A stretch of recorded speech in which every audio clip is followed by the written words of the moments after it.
Bienvenue dans votre journal. À la une ce soir, Patrice Talon réélu lui aussi dès le premier tour de la présidentielle. Le président béninois obtient un peu plus de 86% des voix selon les résultats provisoires annoncés dans la soirée par la commission électorale. Sidi Brahim Ould Sidati, le dirigeant de la coordination des mouvements de l'Azawad, a été tué par balle à Bamako aujourd'hui. Une enquête a été ouverte, reportage à suivre. Enfin, qu'apporte le rapport français de la commission Duclerc à la connaissance du génocide des Tutsis au Rwanda? L'historien français et directeur d'études de l'école de hautes études sociales en sciences sociales Stéphane Audouin-Rousseau nous donnera son éclairage tout à l'heure. Mais avant de développer ces titres, 34 ans après la mort de Thomas Sankara, référence pour toute la jeunesse africaine, la justice militaire du Burkina Faso a décidé de juger Blaise Compaoré, l'ex-président en exil, et 13 autres personnes sont accusées par la justice dans l'assassinat du capitaine panafricain. Plus de précisions avec notre correspondante Fanny Noiro-Cabré. Pour le tribunal militaire, il y a suffisamment de preuves pour inculper l'ancien chef d'État de complicité d'assassinat, d'attentat à la sûreté de l'État et de recel de cadavres. Mais Blaise Compaoré n'est pas le seul mis en accusation. Au total, ils sont 14, certains étant décédés depuis. Et parmi ces inculpés, on retrouve l'ancien bras droit de Blaise Compaoré, le général Gilbert Diendéré, incarcéré dans le cadre du putsch manqué de 2015. On retrouve également Hyacinthe Kafando, qui est considéré comme le chef présumé du commando ayant assassiné Thomas Sankara. Après des années d'enquête et de procédure et 34 ans après la mort de Thomas Sankara, il y aura donc un procès.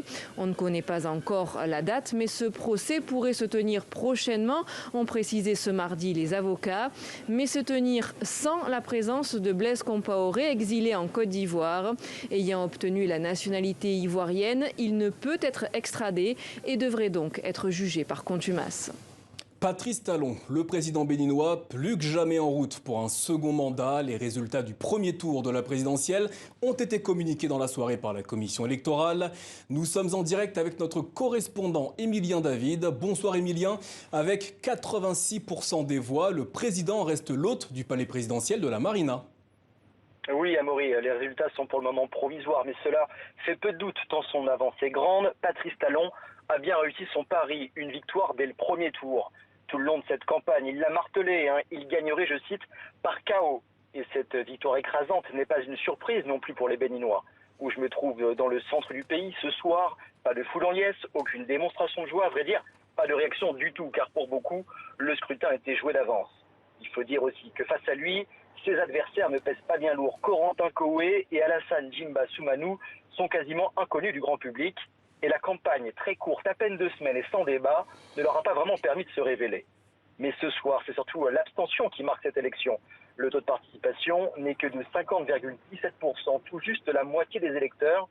Et c'est ce qui risque de faire débat dans les prochains jours. Car vous le savez, ici, dans le centre du pays, des manifestations contre le président de la République ont éclaté la semaine dernière. Des affrontements violents entre protestataires et forces de l'ordre ont fait plusieurs morts. Le calme est revenu ces derniers jours, mais plusieurs leaders des manifestations m'ont dit que si moins d'un électeur sur 2 votait, ils ne reconnaîtraient pas la légitimité du scrutin et lanceraient une nouvelle mobilisation. La situation reste donc tendue ce soir. Merci Emilien David, correspondant TV5 Monde au Bénin. Enfin, sachez qu'il ne s'agit pour le moment que de résultats provisoires. La Cour constitutionnelle devra vérifier les chiffres dans les prochains jours et prononcera les résultats définitifs. D'ici là, les opposants béninois auront la possibilité de déposer 2 recours. Arrêtons-nous justement sur l'homme à la tête du Bénin depuis 5 ans et qui s'apprête à rééditer l'exercice. Alors, qui êtes-vous? Monsieur Talon, portrait brossé par Jean-Luc Eguezier et Gaylor Longo. Quand il se présente à la présidentielle en 2016, Patrice Talon l'a juré, ce sera pour un mandat unique. Mais en 5 ans, le président a eu le temps de réfléchir et le voilà qui commence un 2e mandat. L'homme d'affaires, première fortune du Bénin, a semble-t-il pris le goût du pouvoir. Né en 1958, Patrice Talon consacre la première partie de sa vie à ses affaires. Le commerce des intrants agricoles d'abord, puis le coton, les huiles. Il bâtit un empire. Toujours discret, il apparaît pourtant en 2012 dans une ténébreuse affaire de tentative d'empoisonnement contre Thomas Boniaï, le président d'alors. Réfugié en France, il échappe à l'extradition et annonce son programme. Le droit a été dit, je suis satisfait. Mais j'ai une pensée pour mon pays, pour mes concitoyens. Je crois que la démocratie sera sauvée. J'apporterai ma pierre à cela, comme j'ai commencé à le faire depuis bientôt 1 an et demi, 2 ans. Patrice Talon est élu 3 ans plus tard. Il est décidé à transformer l'économie de son pays et il y déploie beaucoup d'énergie. Son bilan est honorable, il peut se prévaloir de nombreuses routes réhabilitées, de raccordements à l'eau courante. En 2019, avant la crise du Covid, le Bénin annonce une croissance de 6%. Malheureusement, beaucoup restent au bord de la route fraîchement goudronnée. Au Bénin, environ 38% de la population vit encore sous le seuil de pauvreté et ceux-ci n'ont pas vraiment vu leurs conditions de vie changer. Vous connaissez un pays dans lequel on a pu, en quelques mois, en 2 ans, avoir une action qui a pu transformer le sort de 11 millions de personnes du jour au lendemain? Est-ce que ce que nous faisons est de nature à construire une économie prospère, durable? Est-ce que nous faisons de nature à apporter de l'énergie aux populations de manière durable? Ce qui n'était pas le cas. À partir de l'eau, de l'éducation, de la santé, et à créer les conditions favorables à l'investissement créateur d'emplois. Mais l'énergie, le président en met aussi pour écarter des rivaux. Peu à peu, les principaux opposants politiques sont marginalisés par des procédures judiciaires, voire contraints à l'exil, comme Sébastien Ajavon, son ancien allié. Les manifestations sont réprimées, parfois violemment. Politiques et ONG des droits de l'homme parlent d'une dérive autoritaire, mais il assume. Je ne fais rien pour séduire la classe politique. Ce n'est pas mon rôle. Mon rôle, c'est d'agir pour transformer notre pays courageusement et opérer les réformes nécessaires, y compris les réformes politiques. Et c'est cela qui suscite beaucoup de mécontentement. Ainsi, quand il se présente cette année, c'est face à 2 challengers méconnus. La victoire ne faisait pas de doute, malgré les appels à l'abstention. Il a désormais devant lui 5 ans encore pour prouver aux Béninois que, comme l'affirment ses affiches, le développement, ça y est. Et on reste au Bénin où quelques jours avant le premier tour de la présidentielle, plusieurs villes furent le théâtre de manifestations menées par des opposants au président Talon. Des mobilisations ponctuées d'incidents et de saccages. Les forces de l'ordre sont intervenues à balles réelles. Ce fut le cas dans la ville de Banté où un climat de peur s'est installé. Notre correspondant Emilien David a pu s'y rendre. Voici son reportage. Voilà les traces de balles, là-bas, ici et en haut là. Cette maison porte encore les stigmates des violences qui ont secoué la ville de Banté la semaine dernière. Manifestants anti-Patrice Talon et militaires se sont affrontés dans cette rue vendredi dernier. Un des tirs a été fatal pour l'occupante des lieux. La balle est rentrée par ici maintenant et est venue toucher la dame là où elle est, ici, au milieu. Et en même temps, elle s'est mise à terre, elle est tombée sur le dos. La victime de cette balle perdue est une femme de 38 ans. C'était la tante de Gildas. Elle n'était pas une manifestante. Elle était venue se mettre à l'habit chez elle. Elle n'est pas dehors, elle n'est pas dans la rue, elle est dans sa chambre. Dans la journée même, le corps a été transporté à la morgue de Savalou. Interviewée hors caméra, une source de l'hôpital nous confirme que la victime est bien morte après avoir reçu une balle dans la tête. Sur cette attestation que nous montre l'un des frères de la défunte, il est question d'un homicide volontaire. Aujourd'hui, les habitants de Banté craignent que les affrontements violents reprennent après l'annonce des résultats de la présidentielle. Comme ce garagiste, dont la maison a aussi été touchée par les tirs. Si ça reprend maintenant, tout le monde va fuir le village. Parce que si on ne fuit pas, on va trouver la mort. Et la mort nous fait peur, c'est pourquoi tout le monde va fuir. La semaine dernière, 2 autres décès ont été constatés dans la ville de Savé, à 120 km de là. Mais pour l'heure, le gouvernement n'a pas communiqué de bilan officiel du nombre de victimes. On connaît donc ce soir les résultats provisoires du premier tour de la présidentielle au Bénin. En revanche, ils sont toujours attendus au Tchad. Le pays votait lui aussi dimanche. En attendant ces résultats provisoires, une délégation d'observation de l'Union africaine a fait part de ces observations lors de ce scrutin. Un scrutin qualifié de contexte difficile. Cependant, les observateurs de l'Union africaine, de la communauté économique des États de l'Afrique de l'Ouest et de l'Organisation de la coopération islamique se sont dit satisfaits quant au bon déroulement de ce scrutin. Sidi Ibrahim Ould Sidati, le président de la coordination des mouvements de l'Azawad, l'ancienne rébellion dans le nord du Mali, est mort. Aujourd'hui, il a succombé à des blessures par balle. Alors, que s'est-il passé? Pourquoi a-t-il été ciblé? Plus de détails avec Harouna Sissoko, Antoine Delpierre et Gaylor Longo. Devant le domicile de Sidi Brahim Ould Sidati, quelques heures à peine après son assassinat, de nombreuses questions côtoient déjà le deuil de sa famille. C'est son chauffeur qui nous amène sur la scène de crime, juste devant la maison.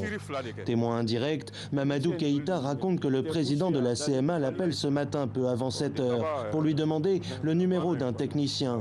Son générateur présente un défaut qu'il veut faire réparer. Quand il m'a appelé 10 minutes après, je lui ai envoyé le message, le numéro du téléphone du technicien du groupe. Là. Donc quand le technicien là est arrivé, il est sorti pour montrer le défaut du groupe là au technicien là. C'est en ce moment qu'il y a eu le tir là, dans le sang. Il me dit, Keïta, il faut tout faire sinon je vais mourir.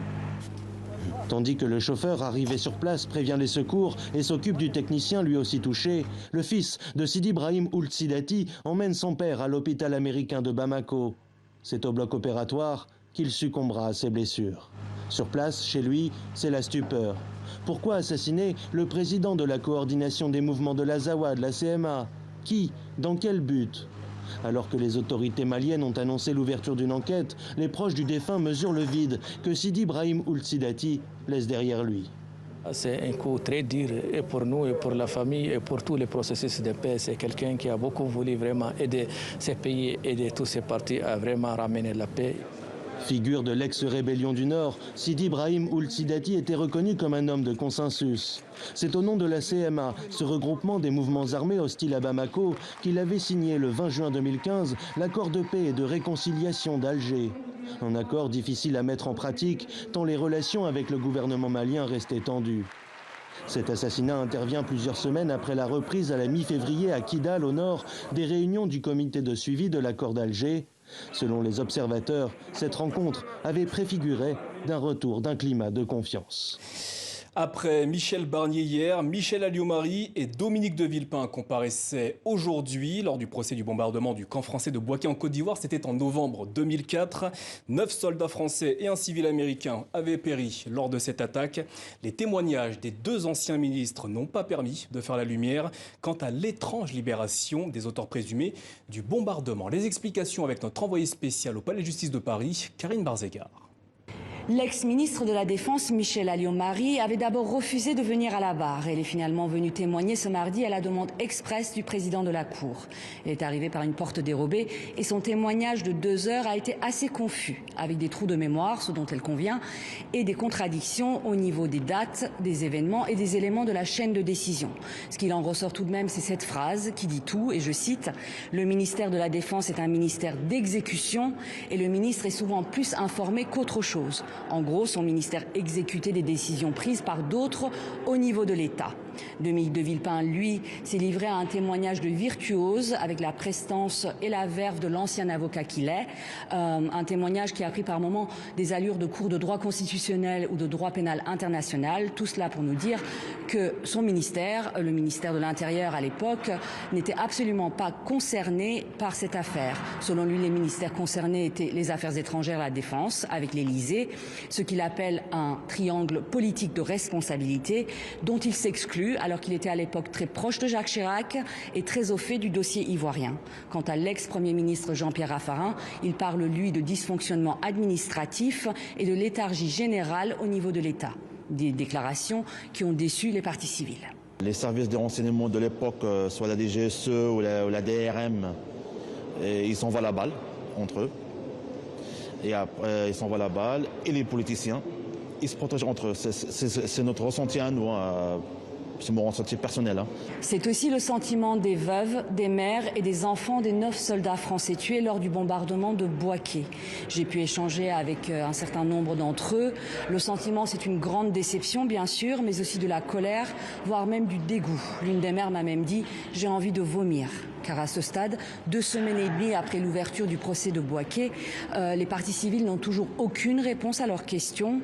On ne sait toujours pas, 16 ans après cette attaque, qui a ordonné le bombardement de la base Licorne, ni pourquoi. Retour au Mali afin d'en savoir davantage sur la mort de Sidi Brahim Ould Sidati.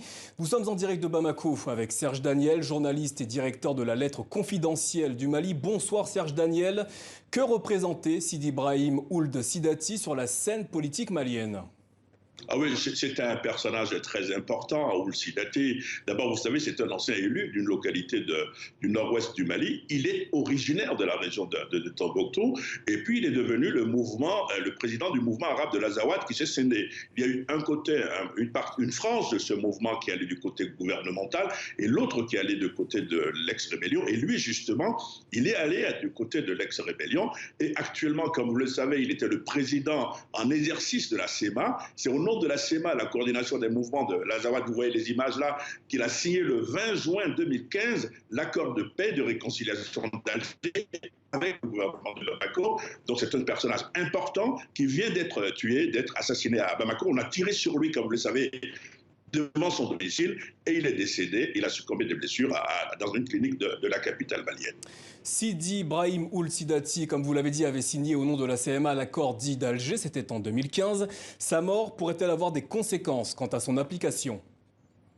Ah oui, parce que vous avez trois conséquences possibles. D'abord, il est originaire d'une localité. Ses parents, sa tribu, il est arabe bérabiche, peuvent être tentés de le venger d'abord. Donc, des âmes peuvent crépiter, peuvent parler. On ne le souhaite pas, mais c'est possible. Ensuite, au sein du mouvement de l'Azawad, arabe de l'Azawad, il était considéré comme une colombe, mais vous avez de l'autre côté des faucons qui peuvent dire oui, voilà, pour l'application de l'accord, des faucons qui peuvent durcir leur position. Il est, je l'ai dit tout à l'heure, le président en exercice de la CEMA, la coordination des mouvements de l'Azawad, il était respecté, il était plutôt modéré, il va avoir un successeur, il faut faire très attention. Des diplomates estiment ici qu'avec Sidi Ould Sidati, c'était quelqu'un de modéré qui faisait avancer les choses et que si on ne fait pas attention, sa mort peut être synonyme de durcissement de position au sein de l'ex-rébellion. Merci Serge Daniel pour ces précisions. Je rappelle que vous êtes journaliste et directeur de la lettre confidentielle du Mali. Comme chaque mardi, les manifestants algériens manifestaient dans la capitale Alger pour réclamer la libération des militants du Irak. La mobilisation du jour a donné lieu à des heurts entre jeunes et forces de l'ordre. Cette manifestation intervenait malgré le début du jeûne du mois de Ramadan. Et le mois de Ramadan, justement, il a débuté aujourd'hui dans une grande partie des pays musulmans. En Arabie Saoudite, des fidèles pris dans la grande mosquée de la Mecque. Seules les personnes vaccinées contre le Covid-19 y sont autorisées. L'occasion pour la rédaction du Journal d'Afrique de souhaiter un bon mois de Ramadan à l'ensemble de nos téléspectateurs qui observent ce jeûne. Fin de la première partie de votre journal. Place au MAG.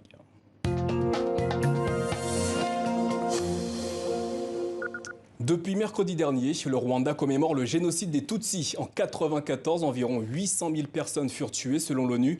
Nous continuons d'analyser la remise du rapport français de la commission Duclerc dévoilé fin mars et qui souligne les responsabilités lourdes et accablantes de la France tout en insistant sur l'absence de complicité de génocide. Pour en parler ce soir, nous sommes avec Stéphane Audouin-Rousseau, historien, directeur d'études à l'École des hautes études de sciences sociales. Bonsoir et merci d'être avec nous. Bonsoir. Pour quelles raisons le président français Emmanuel Macron devrait-il présenter des excuses officielles aux autorités rwandaises ? Je crois que le rapport finalement l'explique très bien. Ce rapport qui a ouvert une brèche dans le mur du déni français souligne effectivement que la responsabilité politique française est très lourde, notamment de François Mitterrand lui-même au premier chef, de son entourage proche, Hubert Védrine, Bruno Delay, le conseiller Afrique, le chef d'état-major particulier, le général Queneau, son adjoint, le général Huchon, ce petit groupe qui avait vraiment qui a pris toutes les décisions essentielles et qui a radicalisé les décisions au fur et à mesure, porte une part de responsabilité très lourde que le rapport établit de manière évidente. Alors évidemment, Hubert Védrine, soutenu par Paul Quilles, qui avait été le président du rapport de 98, la mission parlementaire, s'insurge, mais il faut voir les choses comme elles sont. Les faits sont là. Et ce sont là des personnalités qui maintenant peuvent basculer dans ce qu'on appelle les poubelles de l'histoire. Qu'apporte ce rapport de la commission Duclerc à la connaissance du génocide des Tutsis ? Sur les génocides, il n'apporte pas d'éléments nouveaux. Il ne pouvait pas en apporter beaucoup, puisque bien sûr, le génocide est constamment à l'arrière-plan du rapport, mais ce sont les archives françaises sur la manière dont la France, finalement, agit ou n'agit pas, alors que le génocide se prépare et puis se déclenche. Alors, le le génocide lui-même n'est pas dans le rapport. Il est en quelque sorte à l'arrière-plan du rapport. Il ne faut pas demander à ce rapport plus qu'il ne peut donner. Le rapport de la commission Duclerc souligne un aveuglement idéologique, une approche binaire ou encore une faillite intellectuelle des élites administratives et politiques. Comment l'historien que vous êtes analyse les décisions prises à l'époque par cette poignée de décideurs français sur le dossier rwandais? C'est vraiment une question de système de représentation. La manière dont François Mitterrand, Hubert Védrine, le général Queneau se représentent le Rwanda, eh bien, ce sont des représentations qui datent de la fin du 19e siècle ou du tout début du 20e siècle. Représentations parfaitement coloniales. C'est-à-dire qu'ils n'avaient pas la bonne grille de lecture? Lecture qui datait d'un siècle, purement ethniciste, les Hutus, les Tutsis. Les Hutus sont majoritaires, ils doivent garder le pouvoir. Et toute leur grille de lecture est surdéterminée par cette manière de lire. Et ce qui est frappant, c'est que François Mitterrand, qui passait pour un intellectuel, Hubert Védrine, qui passe pour un expert de géopolitique, était à l'époque absolument ignorant du Rwanda moderne des années 90. Ignorant. Et Hubert Védrine, malheureusement, l'est resté jusqu'à nos jours. Vous parlez d'ignorance, mais ne s'agissait-il pas d'un déni ou d'une inculture aussi? Il y a bien sûr une part de déni. C'est-à-dire que quand vous ne savez rien et que vous prenez des mauvaises décisions, une série de mauvaises décisions, eh bien, évidemment, vous vous obstinez dans vos mauvaises décisions. Toutes les analyses qui montent de l'État français, ou de l'extérieur de l'État français, qui essaye d'infléchir une politique française totalement folle, en réalité complètement irresponsable progressivement, eh bien ces analyses sont bloquées, repoussées, non transmises, notamment non transmises au président. Mais parce que l'aveuglement dont parle le rapport Duclerc, c'est un aveuglement volontaire. C'est un aveuglement volontaire, c'est ce qu'on appelle un déni. C'est-à-dire qu'en fait, on ne veut pas voir. On ne veut pas voir. On s'attache, on pense avoir raison, on s'attache à une grille de lecture périmée et on applique des décisions en fonction de cette grille de lecture périmée. C'est ça la tragédie. Et à aucun moment, les décideurs n'ont réussi à, en quelque sorte, enlever le bras de l'engrenage dans lequel ils l'avaient mis dès le départ. Quels sont les apports et peut-être les manques du travail de la commission d'historiens de la commission Duclerc? Le rapport n'est pas parfait, et Vincent Duclerc d'ailleurs l'a dit, et par écrit et oralement, c'est tout à fait logique. Les archives d'un État comme l'État français ne peuvent donner que ce qu'elles peuvent donner. Il y a tout ce qui est en dehors des archives. Toute une partie de l'opérationnel, des aspects militaires en particulier, en dessous, c'est quelque chose que le général Sartre, qui a témoigné récemment, a expliqué très bien, en dessous du niveau du chef de corps, une grande partie des ordres sont oraux, et donc ils ne laissent aucune trace dans les archives. Donc déjà, il y a ce problème. Deuxième problème, il y a tout un acquis de savoir, un acquis cognitif avant le rapport Duclerc. Les ouvrages, d'autres rapports, qui ne sont pas... Ce n'est pas pris en compte. Les rapporteurs, la commission fait comme si on partait de zéro. Personne n'est parti de zéro, bien entendu. Et puis, il y a évidemment les manques archivistiques, et des manques qui sont graves. Il est complètement... Quand vous faites référence au manque, vous parlez à la non-divulgation des archives de l'Assemblée nationale, par exemple? Bien non, ça c'est évidemment, c'est absolument scandaleux, c'est effectivement... Mais il y a aussi des trous inexplicables.